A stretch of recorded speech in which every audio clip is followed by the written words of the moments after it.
할렐루야. 함께 예배하러 이 자리에 모이시고 그리고 영상을 통해서 함께 예배하시는 모든 성도님들에게 하나님의 기쁘신 은혜와 사랑이 함께 하시기를 진심으로 소망합니다. 우리 옆에 분들과 함께 인사하십시다. 하나님께서 우리와 함께 하십니다. 하나님께서 우리와 함께 하십니다. 하박국 3장 17절부터 19절까지 이렇게 고백하죠. 비록 무화과나무가 무성하지 못하며 포도나무에 열매가 없으며 감람나무에 소출이 없으며 밭에 먹을 것이 없으며 우리의 양이 없으며 외양간에 소가 없을지라도 나는 여호와로 말미암아 즐거워하며 나의 구원의 하나님으로 말미암아 기뻐하리로다. 주 여호와는 나의 힘이시라. 나의 발을 사슴과 같게 하사 나를 나의 높은 곳으로 다니게 하시리로다. 아멘. 하박국이 고백했던 이 하나님께서 지금 우리와도 함께 계심을 믿습니다. 하나님의 그 기쁘신 은혜 가운데 우리가 만족하고 비록 우리 마음 가운데 우리의 삶 가운데 우리의 생활 가운데 우리의 만족이 없어도 오직 하나님으로 말미암아 우리가 만족할 수 있음을 고백합니다. 우리 그런 고백으로 이 찬양 주 앞에 드리실 때 하나님 모든 것이 하나님의 은혜입니다. 하나님 없으면 우리가 살 수 없습니다 라는 고백으로 먼저 주 앞에 나아가기를 소망합니다.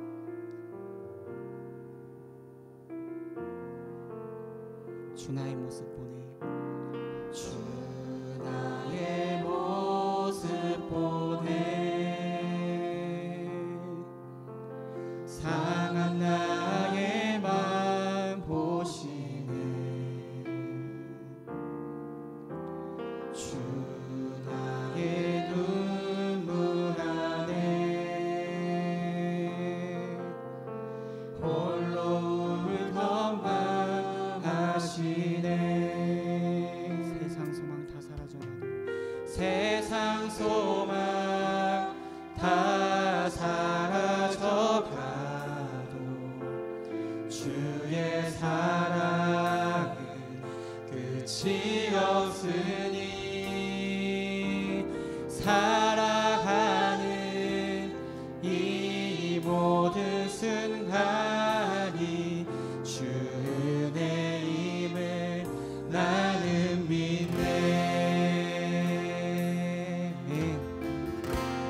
주 나의 모습 보내 주 나의 모습 보내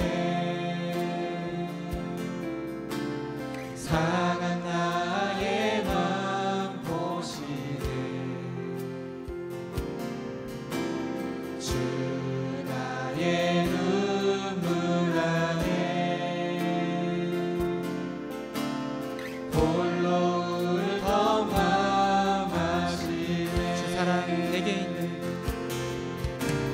주 사랑 내게 있네 그 사랑이 날 채우네 주 은혜 내게 있네 은혜로 날 세우네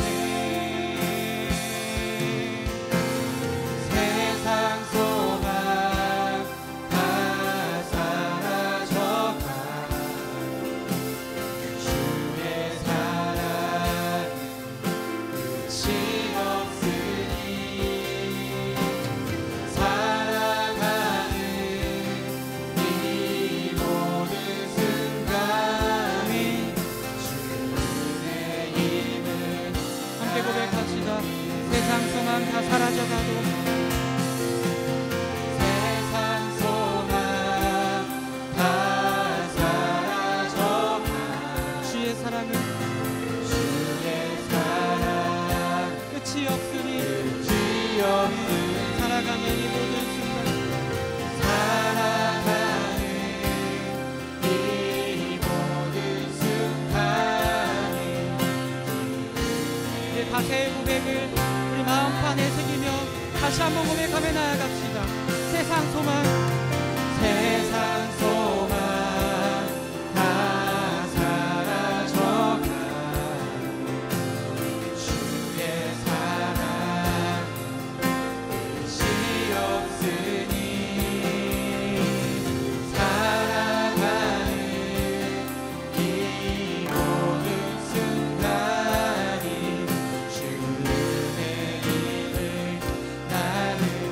살아가는 이 모든 순간이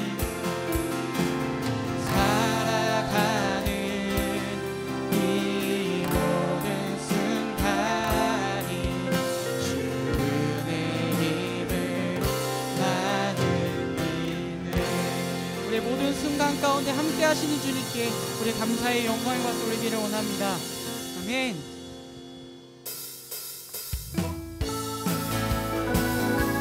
박수하며 찬양하기를 원합니다.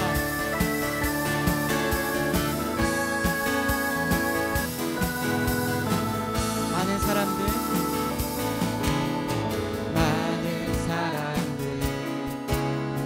진리를 모른 채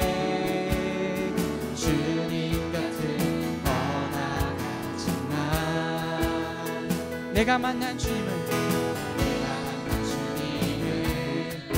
참 사랑이었고 진리이고 소망이었소. 난 예수가 좋고 난 예수가 좋다오. 난 예수가 좋다오.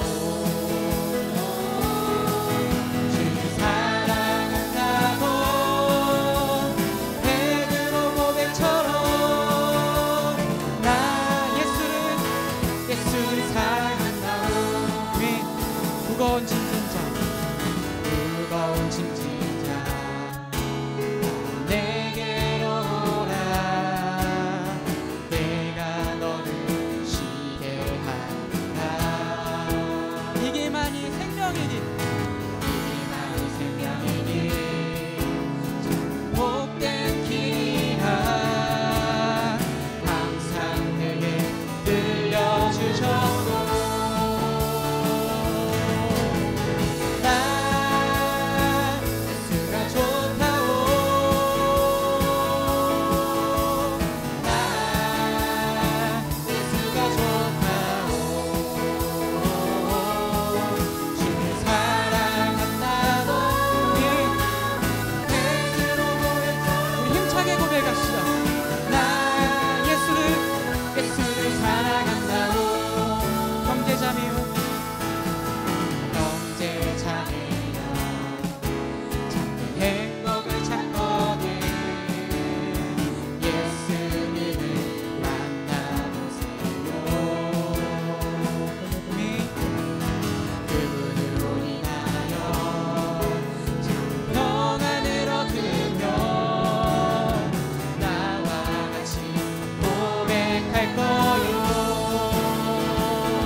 진심으로 고백할까요? 난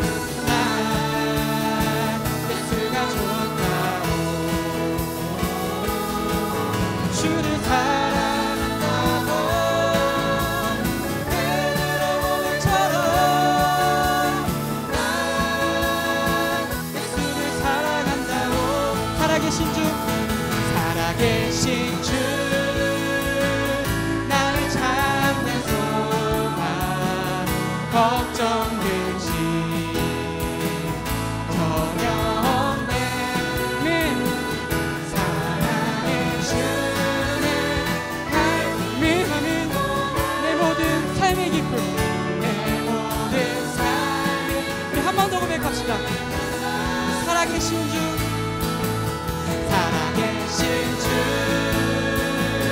나를 찾는 소망 걱정되지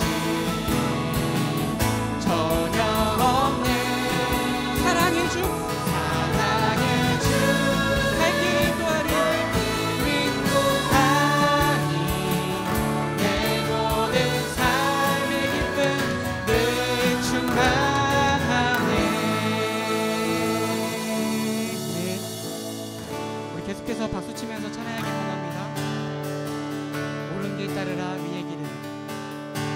옳은 길 따르라 그의 길은 세계 만민의 참된 길 이 길 따라서 살기를 온 세계에 전하세 만 백성이 나갈 길 어느 밤 지나고도 끝나 가나 길 보아라 저기 주 예수의 나라 있다는 고백해 주 예수 따르라 승리의 주 예수 따르라 승리의 주 세계 만민을 살아가 길과 진리로 참 생명의 창공을 부수고 다 따르라 화평한 아멘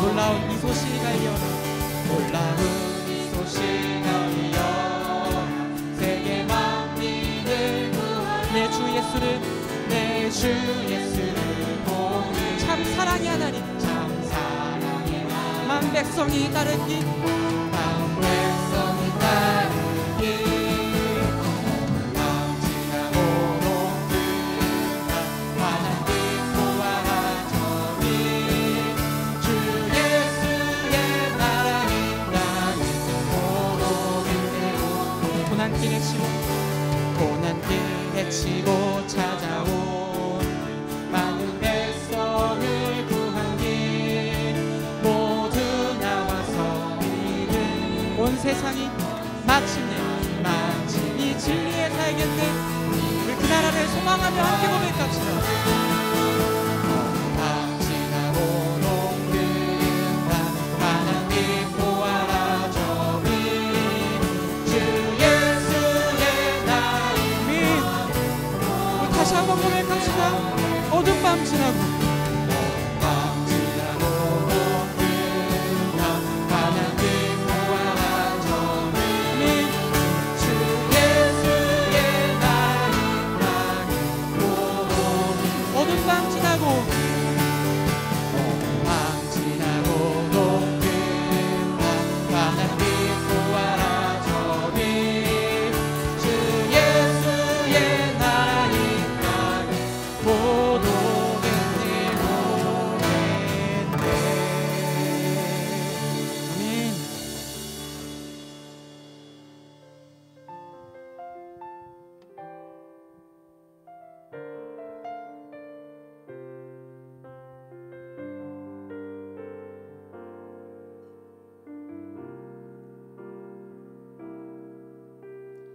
나의 가는 길 주님 인도하시네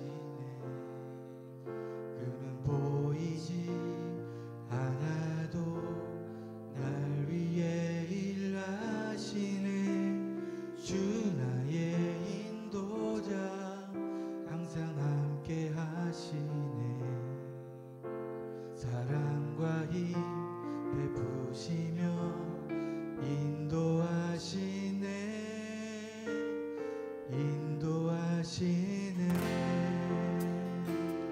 우리를 변함없는 사랑으로 인도하시는 주님께 나의 가는 길 주님 인도하시네 그는 보이지 않아도 날 위해 일하시네 주 나의 인도자 항상 함께 하시네 사랑과 힘 베푸시며 인도하시네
시간 목소리 높여 같이 고백하기를 원합니다. 나의 가는 길, 나의 가는 길, 주님 인도하시네. 그는 보이시는 알아 날 위해 일하시네. 주 나의 인도자 항상 함께 하시네. 사랑과 힘 베푸시며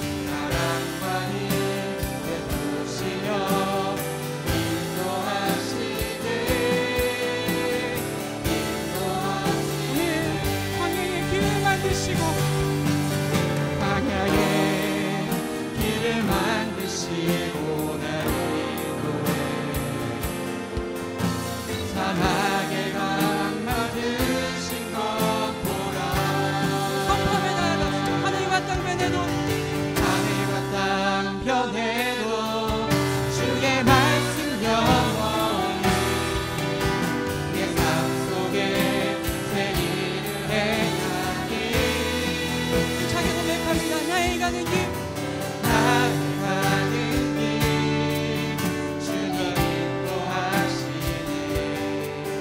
그는 보이지 않아도 날 위해 일하시네.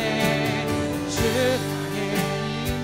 나의 인도자 항상 함께 하시네.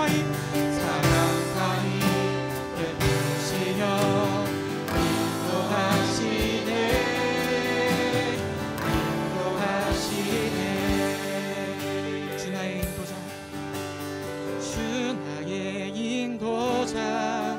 항상 함께 하시네. 사랑과 힘 베푸시며 인도하시네.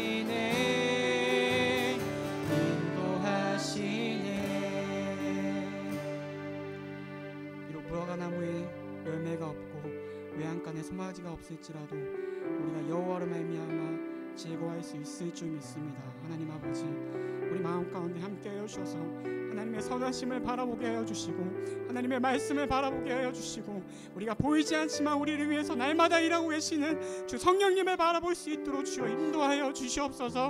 함께 은혜를 구하며 우리 말씀 전하신 목사님 입술을 통하여 함께 기도하며 나아갑시다. 기도하시겠습니다. 하나님 아버지, 이 시간 우리의 입술을 통하여 하나님을 찬양할 수 있도록 허락하심에 주여 감사드립니다. 하나님, 그런 주님 앞에 우리가 마음을 다하여서 나아갑니다. 비록 주님, 하나님 무화과 나무에 열매가 없을지라도, 포도원에 밭이 없을지라도, 감람나무에 꽃이 없을지라도 하나님 우리가 여호와로 말미암아 즐거워할 수 있음을 믿습니다. 하나님 우리를 구원하신 그 주님의 은혜로 하나님 우리가 만족할 수 있음을 믿습니다. 주여 우리가 만족하게 하여 주시옵소서. 하나님 우리를 만족하게 하여 주시옵소서. 주여 아버지, 우리의 삶을 통해서 일하고 계신 그 주님으로 인하여 하나님 우리가 만족하게 되게 하여 주시옵소서. 주여 우리 가운데 역사하여 주시옵소서. 우리의 찬양 가운데 역사하여 주시옵소서. 우리의 입술 가운데 역사하여 주시옵소서. 여전히 하나님의 말씀이 살아있고 여전히 하나님의 말씀이 우리 삶으로 넘쳐남을 위해서 주여 인도하여 주시옵소서. 하나님의 선하심을 바라볼 수 있도록 주여 함께하여 주시옵소서. 오 아버지 하나님, 우리의 부족한 입술을 통하여 하나님이 일하여 주시옵소서. 하나님의 선하심을 바라볼 수 있도록.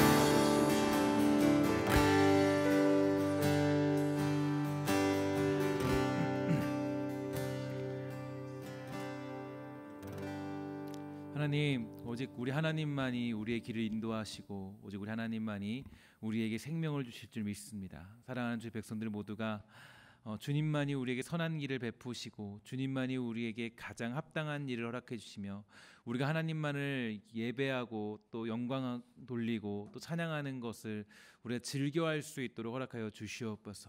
하나님, 정말 힘들고 어려운 터널을 지나고 있습니다. 이 터널을 지날 때 하나님 유일한 빛이 되시는 예수 그리스도를 본받아 살아갈 수 있는 귀한 은혜들을 주의 백성들에게 허락하여 주시옵소서. 모든 말씀 예수님의 이름으로 간절히 기도합니다. 아멘.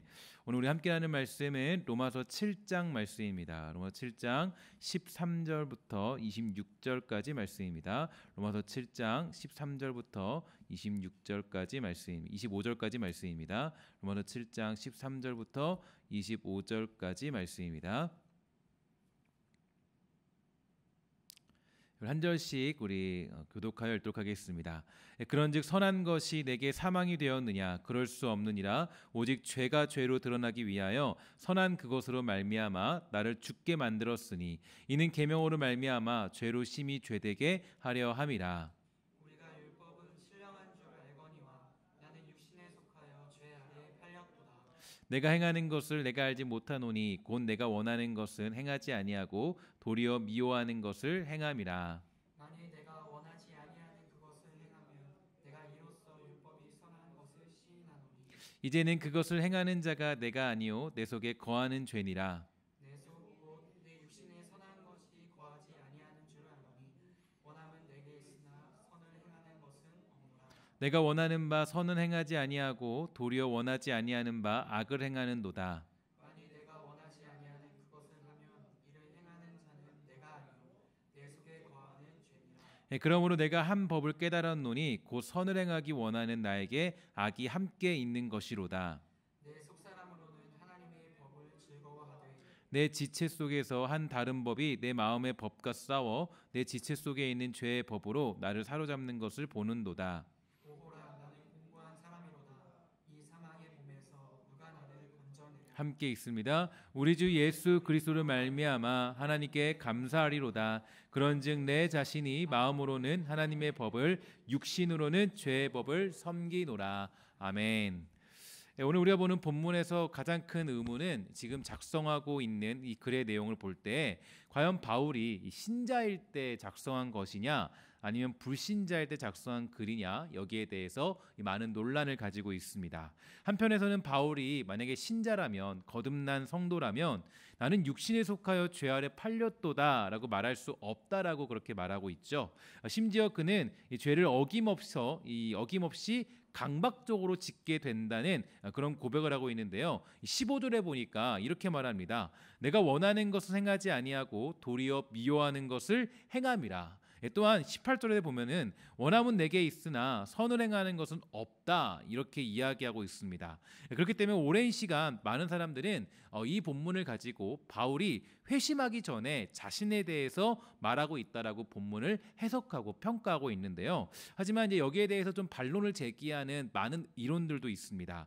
특히 팀 켈러 목사님은 이 본문이 현재의 자기 삶에 대해서 말하고 있는 것이다라고 주장하고 있는데 그 이유에는 네 가지의 이유가 있습니다. 첫 번째로 동사의 시제가 바뀐 것이고요. 두 번째로는 상황이 바뀐 것인데 상황이 바뀌었다라는 것은 7절부터 13절까지는 죽이는 것에 대해 말하지만 14절부터는 죄와 계속 투쟁하지만 그것에 결코 굴복하지 않는 자신의 분투에 대해서 묘사하고 있기 때문입니다. 세 번째로는 죄가 그의 속에서 작용하고 있음에도 불구하고 바울이 얘기하기를 하나님의 법을 즐거워한다 이렇게 22절에서 고백하고 있고요. 더군다나 8장 7절에 가면 육신의 생각은 하나님과 원수가 되나니 이는 하나님의 법에 굴복하지 아니할 뿐 아니라 할 수도 없다 이렇게 바울이 고백하고 있기 때문입니다. 이런 것을 볼 때 이 불신자로서는 이제 이런 일에 접근할 수도 없다라는 건데요. 바로 이런 것들은 우리가 이 신자가 아닌 이상은 꿈꿀 수 없고 말할 수 없는 내용이라고 할 수가 있겠죠. 또 네 번째로 바울은요, 이 자신이 구원받지 못한 죄인이라고 그렇게 인정하고 있습니다. 18절에 보니까 이렇게 말하고 있죠. 내 속 곧 내 육신에 선한 것이 거하지 아니하는 줄을 안다 이렇게 고백하고 있는데 하지만 불신자는 자신이 구원받지 못한 것과 스스로 구원하지 못할 만큼 죄에 물들어 있다는 사실을 절대로 알 수 없습니다. 즉 이것을 간단하게 얘기하면 예수 믿지 않은 사람들, 즉 교회를 다니지 않고 성령님이 임하지 않은 사람들은 내가 죄인입니다라는 고백을 할 수가 없다라는 것을 말하고 있다라는 거죠.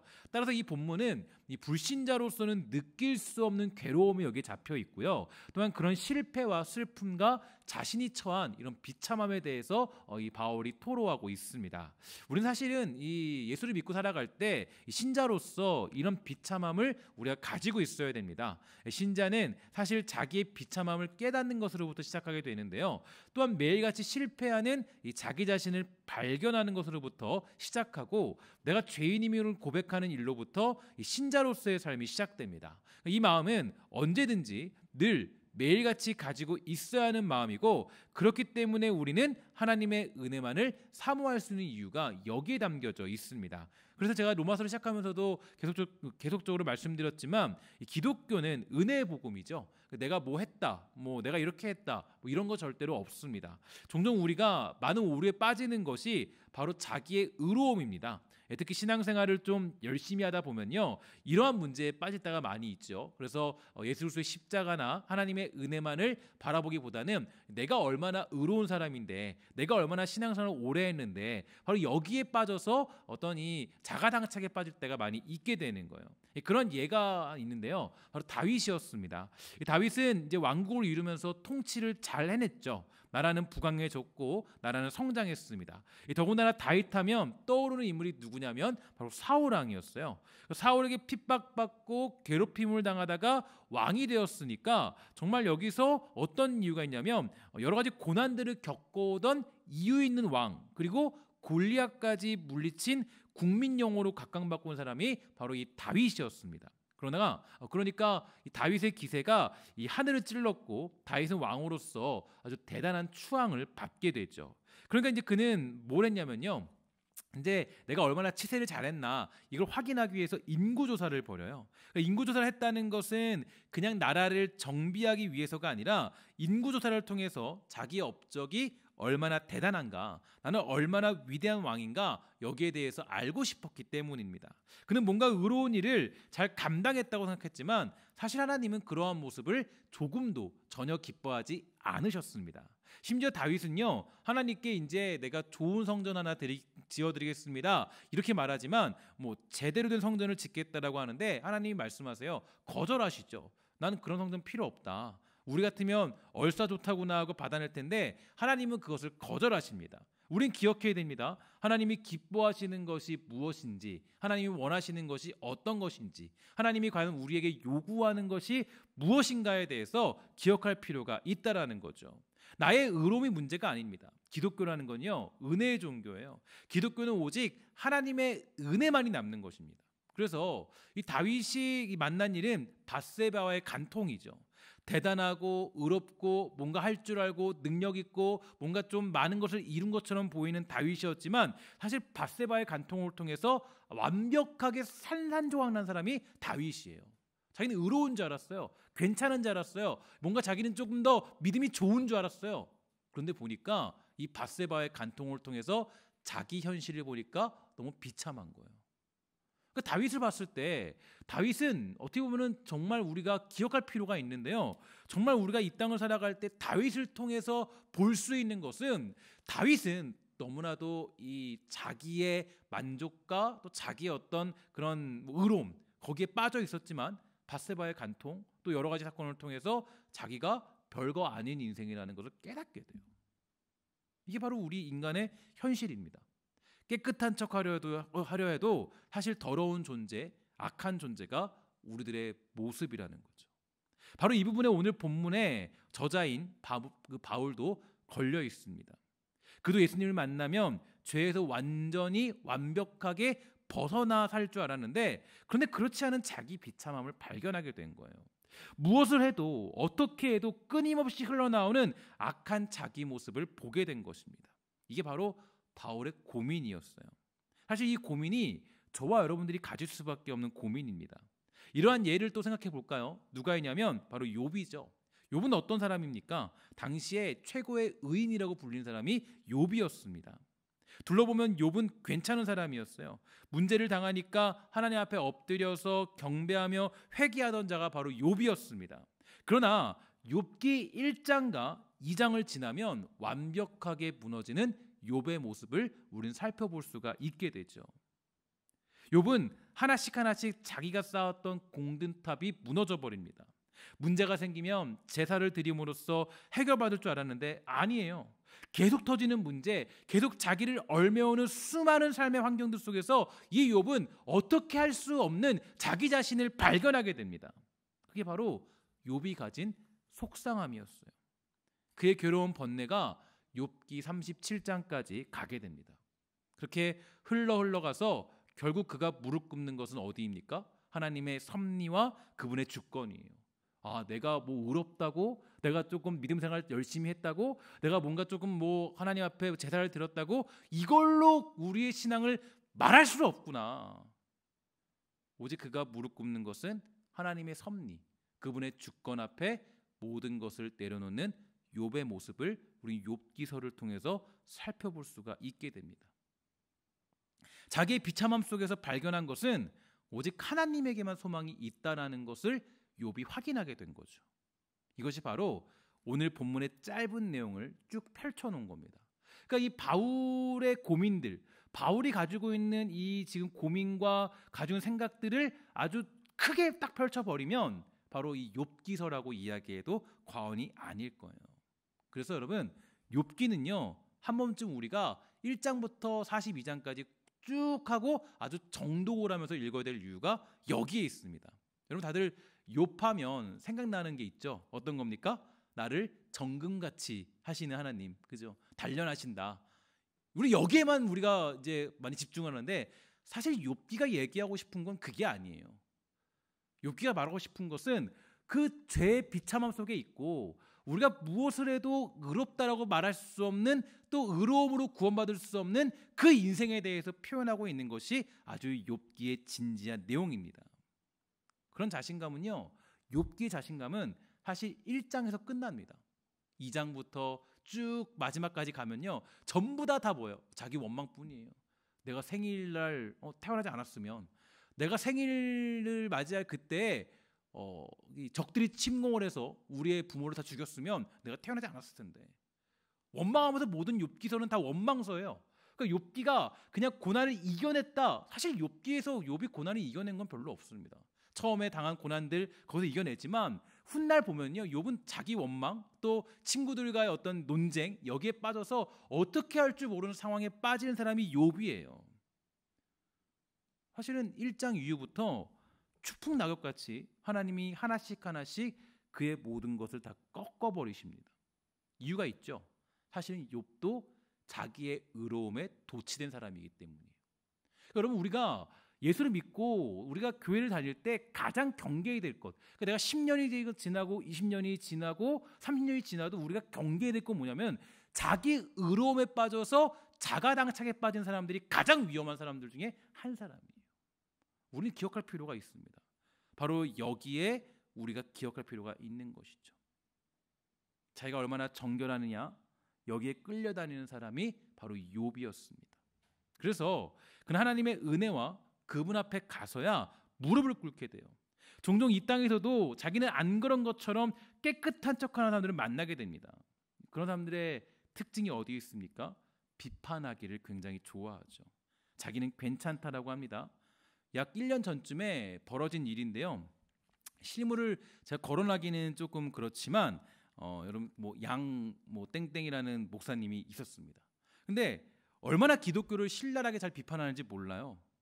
기독교가 썩었다. 당신들이 십자가를 아느냐? 저 목사가 썩었고 이 교회가 썩었고 저게 다 문제다.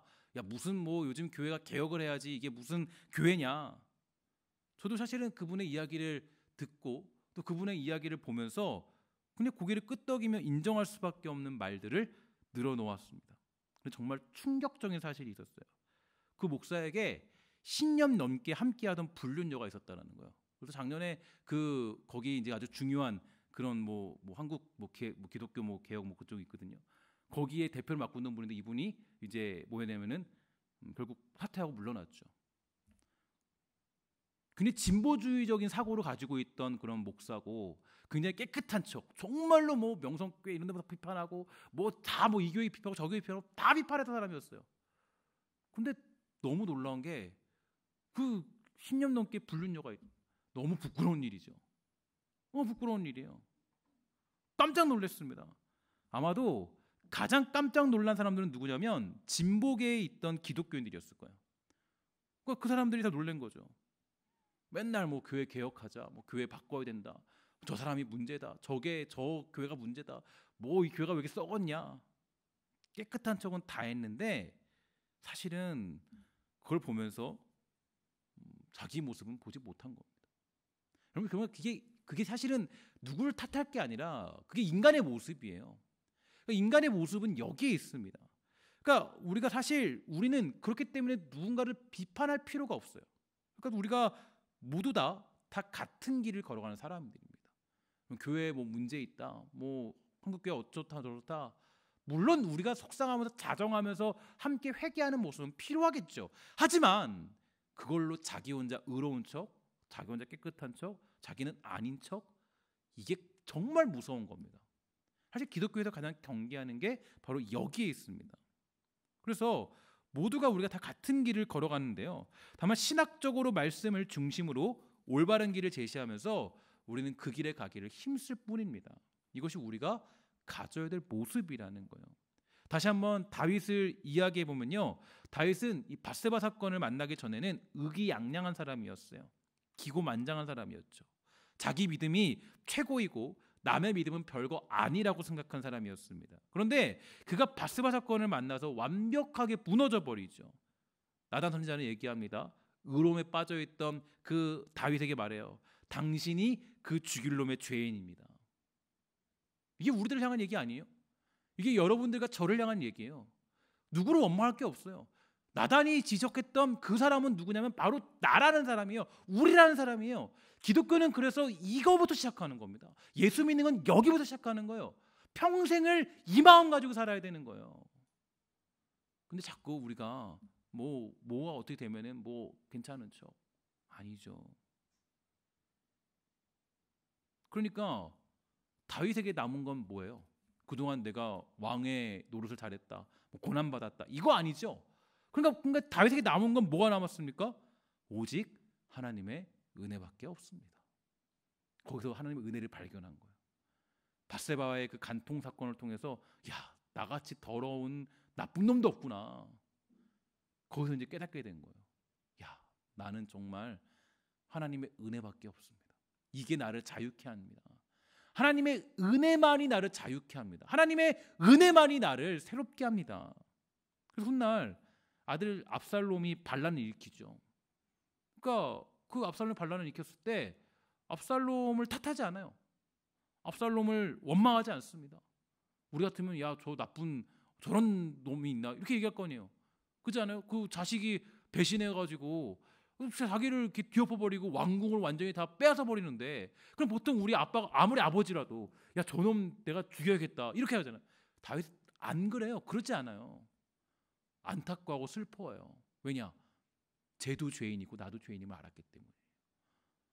압살롬도 나도 같은 죄 안에 있고 또 우리는 하나님의 은혜밖에 필요한 게 없구나, 이걸 알았기 때문이에요. 그러니까 이 다윗의 인생이 완벽하게 바뀝니다. 제가 한번 말씀드린 적이 있는데 다윗의 인생은 밧세바 사건을 만나기 전과 만나기 후로 바뀌어요.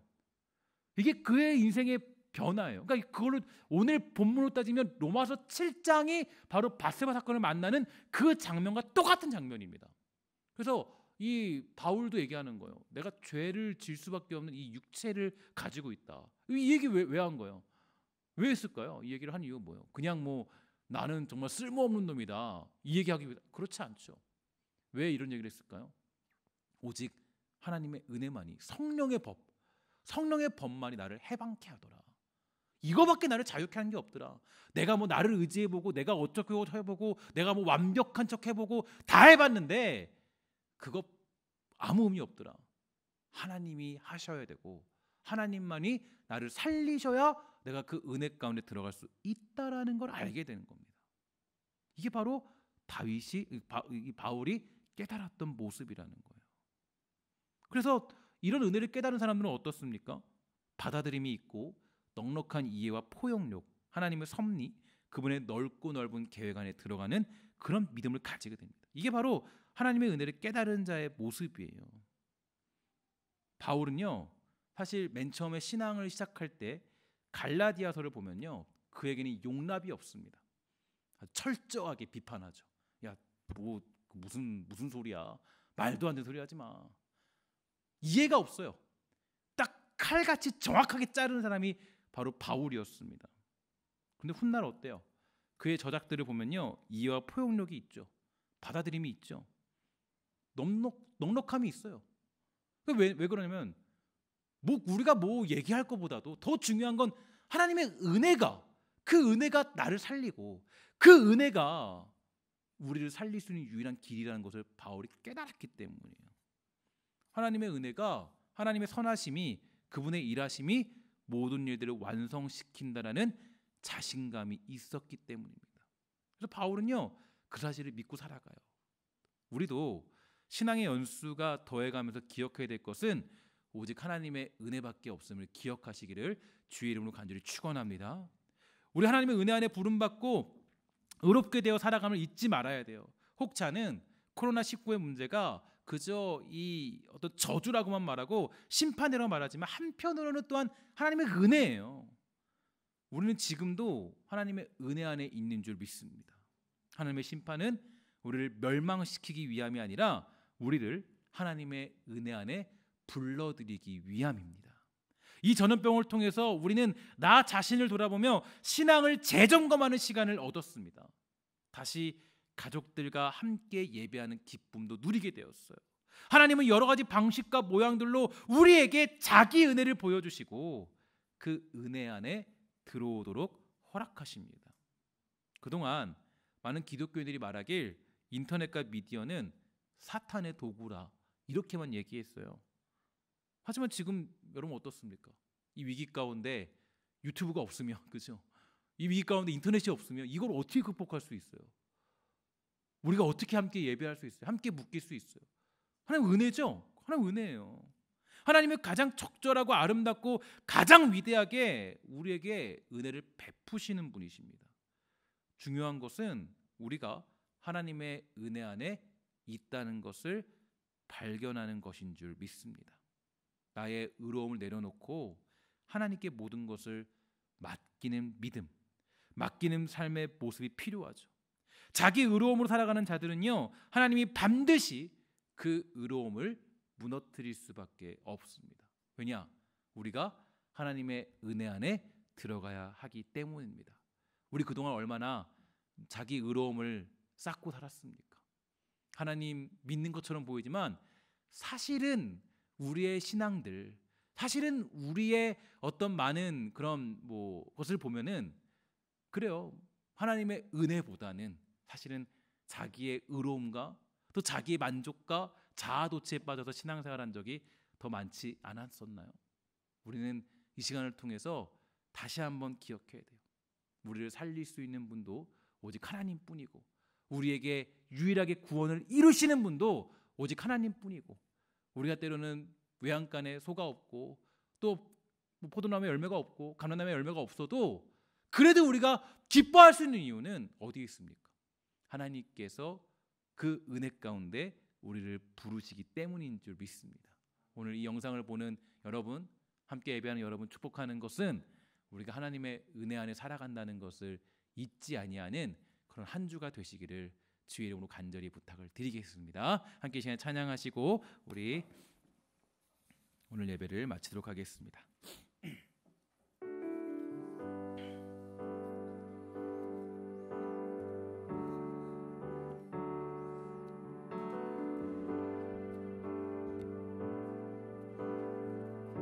은혜 아니면 살아갈 수가 없네. 은혜 아니면 살아갈 수가 없네. 호흡마저도 다 주의 것이니 세상 평안과 위로 내게 없어도 오직 예수뿐이네. 은혜 아니면 살아갈 수가 없네. 은혜 아니면 살아갈 수가 없네. 호흡마저도 다 주의 것이니 세상 평안과 위로 내게 없어도 예수 오직 예수뿐이네. 크신 계획 다 볼 수도 없고 크신 계획 다 볼 수도 없고 작은 고난에 지쳐도 주께 묶인 나의 모든 삶 버티고 견디게 크신 계획 다 볼 수도 없고 크신 계획 다 볼 수도 없고 작은 고난에 지쳐도 주께 묻니 나의 모든 삶 버티고 견디게 하시네. 은혜 아니면 살아갈 수가 없네. 은혜 아니면 살아갈 수가 없네. 나의 모든 것 다 주께 맡기니 참된 평안과 위로 내게 주신 주 예수 오직 예수뿐. 크신 계획 다 볼 수도 없고 작은 고난에 지쳐도 크신 계획 다 볼 수도 없고 작은 고난에 지쳐도 주께 묶인 나의 모든 삶 버티고 견디게 만으로 고백합니다. 크신 계획 다 볼 수도 없고 작은 고난에 지쳐도 크신 계획 다 볼 수도 없고 작은 고난에 지쳐도 주께 묶인 나의 모든 삶 버티고 견디게 하시네. 은혜 아니면 살아갈 수가 없네. 은혜 아니면 살아갈 수가 없네. 나의 모든 것 다 주께 맡기니 참된 평안과 위로 내게 주신 주 예수 오직 예수뿐이네. 저는 기도하도록 하겠습니다. 저는 기도할 때 우리가 정말 하나님의 크신 계획을 우리가 어떻게 알 수 있겠습니까? 그래서 우리가 그 계획들을 모르기 때문에 작은 고난에 우리가 만날 때 힘들고 어렵고 속상한 마음을 가지는 많은 사람들도 있습니다. 하지만 여러분 그러한 때에 이거 하나만 기억했으면 좋겠습니다.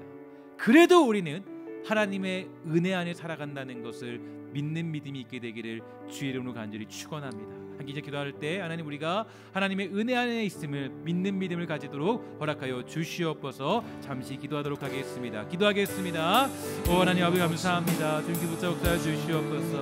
우리의 땅 살아온 나라가 정말 우리가 정말 아버지 하나님의 크신 계획을 알지 못해서 때로는 실망하기도 하고 때로는 우리가 정말 살아갈 때 두렵기도 하고 떨리기도 하고 무섭기도 합니다. 하나님 그러나 우리가 어떤 일을 만나도 무슨 일을 만나도 우리가 하나님의 은혜 안에 있다는 걸 잊지 않도록 하여 주시옵소서. 세상이 말할 때는 정말로 힘들고 어렵고 왜 아버지 이런 일이 생겼냐고 말할 때도 우리는 그러한 때에도 우리가 정말 아버지 하나님의 은혜 안에 있다는 것을 믿음으로 고백하며 나아가는 귀한 믿음들을 베풀어 주시고 주님 허락하여 주시옵소서. 주님 인도하시기 원합니다. 우리 은혜 아니면 살아갈 수가 없습니다. 구원받으라 주님의 것이니 아버지 정말 붙잡아 주셔서 오직 예수 그리스도만이 우리의 기쁘시는 자랑이고 유일한 힘이라는 것을 잊지 않도록 허락하여 주시옵소서. 주님 인도하 붙잡아서 붙잡아 주시옵소서. 주님 아버지 붙잡으셨습니다. 주여 우리를 붙잡아 주시옵소서. 아버지 도와주시옵소서. 하나님 아버지 하나님 우리를 붙잡아 주시옵소서. 하나님 붙잡아 주시옵소서. 아버지 하나님 붙잡아 역사하시는 소망합니다. 아버지 붙들어 도와주시옵소서. 아버지 도와주시옵소서. 하나님 아버지 내 부르짖 소망합니다. 주님 말씀을 붙잡아 주시옵소서. 하나님 아버지 붙잡아 주시옵소서.